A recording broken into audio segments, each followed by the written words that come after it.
let's fast forward to your first stop in college. When was college baseball a reality for you, and why was Quinnipiac the place for you? So I was never a highly recruited kid out of high school. I didn't pitch in high school as much as I do now. I was a two-way. I would consider myself more of a hitter than a pitcher. And then so I would just like go to these showcases up in the Northeast, and I would get on the mound and just throw it as hard as I could. But at the time, like, that wasn't hard. Like, I was throwing like 86 when I was getting recruited.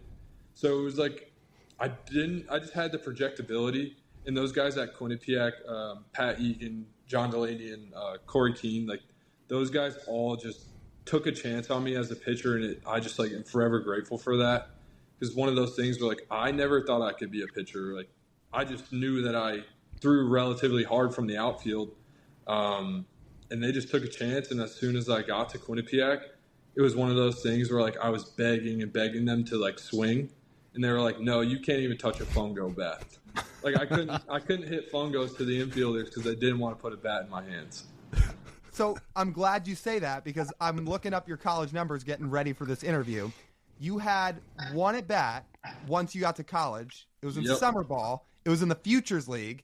And you can now forever say post-high school you had a 1,000 on-base percentage because you walked.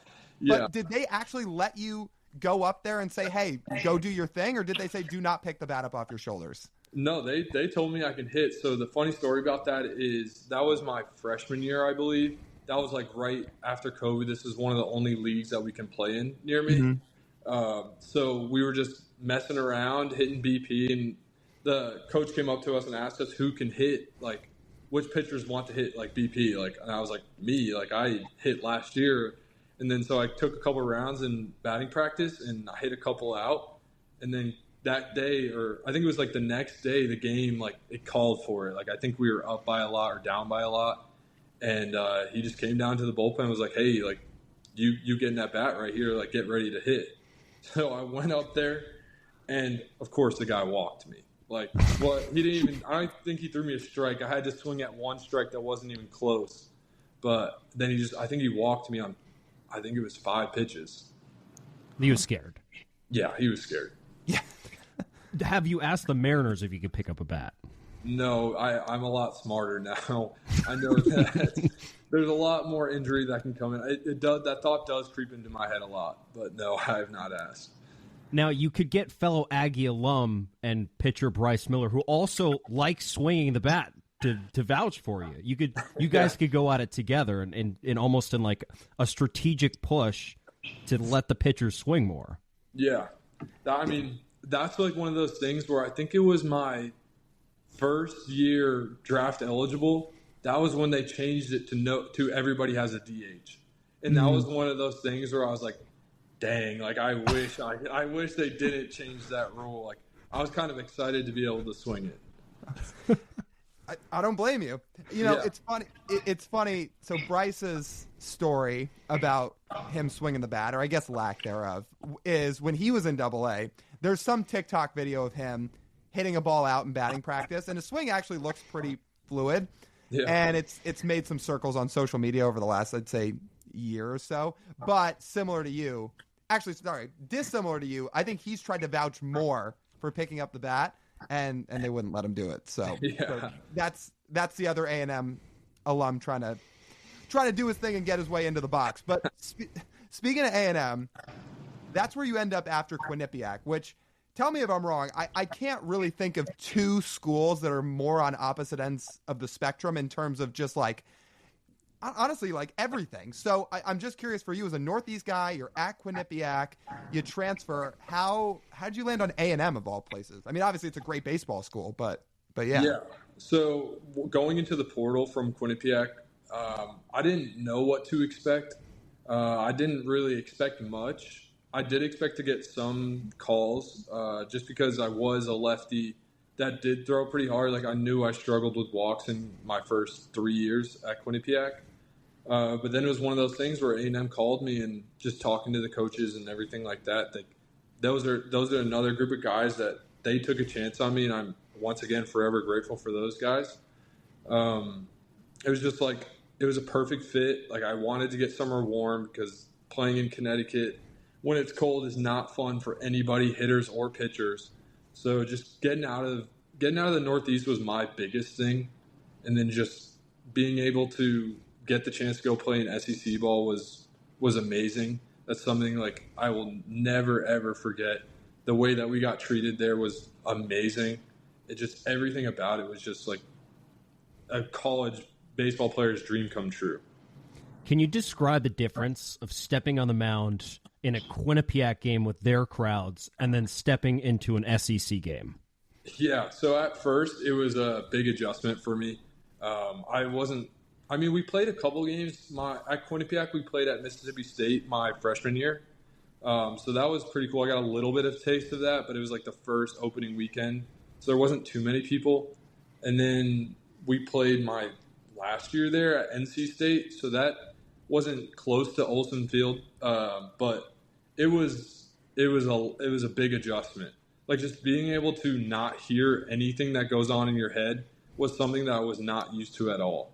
So just stepping out there was like, whoa, like here we go. Like every single day, every single time I got out there. What was the place that did that to you? It was definitely A&M in the fall. Like that place is special. Like that, even in the fall league, like the fall games that we played, like it was packed. Like the stadium was loud. Everybody was into the games. So like the fall was definitely good. It gave me that taste of what the season was going to be like. Do you have a favorite SEC stadium you played in aside from A&M? I mean, I'm going to have to say Arkansas. Okay. That place was extremely loud. That was a good experience. Just I'm a big fan of everything like that where it's like we're so loud, like you can't hear anything. Like I love that feeling. Like the adrenaline, like it's so easy to get going, so easy to get everything like where you want it to be just because you're not thinking about anything. So it's like playing there was just like really cool. I think I pitched there twice. So that was pretty cool. So you get through your 2023 season and the draft comes up. How did you at the time feel about your draft stock, and when did the Mariners come into the picture? Yeah, so that past draft was an experience where it was like I'm just letting my agent take over, and he was like in charge of talking to people and everything like that, and he did an amazing job with just like keeping me in the loop and everything like that. I expected to go in on day 2, but it was something where it was like it doesn't really matter to me as long as I was getting what I was asking for and the opportunity to play professional baseball. So I didn't care if I went day 2, day 3. Then the Mariners called me right before day 3 started, and they were like, "Hey, I think we're going to take you with our next pick here." And then the round started. And then my agent gave me a call. He's like, "Hey, get ready. Like, make sure you're watching the draft." And then they called, and it was an experience that was awesome. Like my mom, my sister were going crazy, and I was just sitting there. I was like, "Whoa!" Like it finally happened. Like it's something I've dreamt about and something I've tried for like 3 years, and it just like finally happened. How many people did you have at your draft party that day, or was it just your family? Yeah, it was just my mom, my sister, and I. We were just hanging out, and then we got the call. And then everything like that, and it was pretty cool. And then we went back home and had a little draft party type of deal. So that was good to see everybody that's a supporter of me. So this is always a fun question. We've done it with a few guys, but before you ever got drafted to the Mariners, how much did you even know about the Mariners themselves or the city of Seattle? And just for full transparency, we did something like this at the field with Justin Turner this year, who's a 15-year veteran in the big leagues. And we were asking him some what we thought were softball questions about the city because he's traveled here a few times, and he didn't know anything. So, to turn it back to you, how much did you even know about the team or the city before you were drafted here? Absolutely nothing. I'm going to be honest with you, nothing at all. I still don't know much, even though I played in Everett. Like this is one of the things that like I made a pact with myself. I told myself I wouldn't go to Seattle until it was my turn to like play there. So like we went to one game. It was the beginning of the year. We had like an off day, and they were playing on a Monday. So we went there, and I was like, okay, like this is the last time I'm coming to Seattle until it's my turn to go up there and play. It's just like one of those things where I didn't want to like even when my girlfriend came out to visit me, like I didn't take her to Seattle to do anything fun or anything like that, just because I wanted to wait until it was my time, just to for it to be so much more special and mean a lot more and give me a little bit more motivation. I like that. I really like that.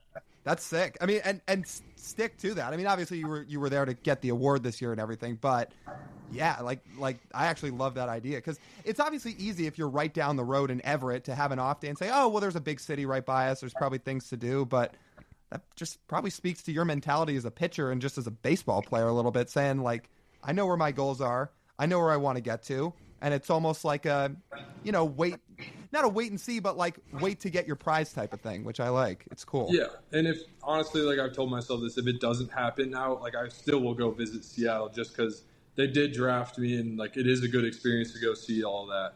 Mm-hmm. But it is one of those things, while I'm still playing, I'm going to stick to that. There's a couple different ways we can go from here, but I want to tie in one last question for college before we continue on with this. And that is, after your 2022 season at Quinnipiac, I mean, you had after your junior season, right? So you have you go in the portal, then you have a 7 ERA as a guy pitching at Quinnipiac. Have you wrapped your mind around everything that has happened in the 2+ years since that point until right now, especially that last weekend at T-Mobile Park? Yeah, so that's something my agent and I are so close. He's seen me grow since my last year at Quinnipiac, and he keeps me grounded with that all. He's dude, think about where you were even last year. Did you think you would be here today? And I always say, no. I can envision it, but I didn't think I would physically actually be there. And then he's all right, then think about 2 years ago when you were at Quinnipiac. Do you think that you would be exactly where you are now? And I was no. So it's just one of those things where I try to stay grounded with that, and I try to stay grateful for the things that I do have and the things that I do accomplish, even though my goals are so high, and I do want to be one of the best pitchers in the nation one day. But it's I still have to be grateful for those things. Yeah, what's the quote? I'm gonna blank on it a little bit. I'm not gonna get the words exactly right, but it's, you'd envy where your future self is in 5 years. Is it something along those lines? I think so. Yeah, which speaks exactly to what you're saying, which is pretty cool. Okay, so you get into the Mariners system, and something we've talked to a lot of guys about, and I'm curious to pick your brain about it a little bit, is the Mariners very clearly have a reputation for developing pitchers and developing pitchers well, and they very clearly have a pretty good blueprint in place for how they do it. And what we've taken away from a lot of guys and what we've talked to them about is they seem to say that the messaging from the Mariners is to every pitcher, they don't come in and tell you, we want you to change everything, we want you to redo your whole arsenal. It's, you're here and we brought you here because we like you and we like what you have. We just want you to tweak some minor things, throw this pitch more in this count, or when you're up in the count, do this. So for you, when you have that first sit-down meeting with some of the Mariners pitching people, what's the message? Yeah, like you said, they basically said, hey, you're a great pitcher, today. But, think about, what you're going to do now with us. Mm-hmm. They just told me, you got to target down the middle. So, this year was a big thing, was, obviously, we're trying to win every count. So, just, win your O's and 1-1s. It's just, the simple baseball things that everybody's do, ever since you're in high school. It's just something you got to do. So they just put the emphasis on that for me, whereas okay, just throw the ball down the middle and then good things will happen. So that was something I really, really bought into this year. I tried my hardest every single time to throw the ball down the middle as aggressively as possible. And that was one of those things where that was the biggest thing. They didn't ask me, obviously they told me after going to Modesto in my first off season, they wanted me to just play around with a sweeper and everything like that, and try to throw my gyro a little bit harder. But it was just little tweaks like that where it's they're not asking me to become a whole different pitcher. They just want me to be the best at being me, just doing the things that I do. What has the evolution of your arsenal been like? What was it like at A&M, and then how has it evolved in your now year and a half with the Mariners? Yeah, so at A&M, I was throwing straight four-seam. So I was four-seam in a little – it was a mix between a small slider and a sweeper. It wasn't truly considered a sweeper. but it was a bigger slider. And then once I got to Seattle, they wanted me to go back to my sinker. So I threw my sinker a lot more, started getting the feel of that back. And then they wanted me to throw my gyro a little bit harder. So I started throwing that a lot harder, and it became smaller just to like get a pitch that moves less in the zone. And then they told me to develop a sweeper. So then I took the off season to do that. And then now that's, I think, one of my best pitches. And then a changeup has been something that's like, it's just been in my back pocket. I'm not close to the point where, I am close to the point where I can like use it here and there. But it's one of those things where they've told me like, you don't necessarily need to throw a changeup if you have 2 breaking balls and a sinker, where it's like you have 3 great pitches already that you've seen success with. So just having a changeup is only a plus. It's not something where it's like do or die, or like you're not going to be a great pitcher just because you don't have one.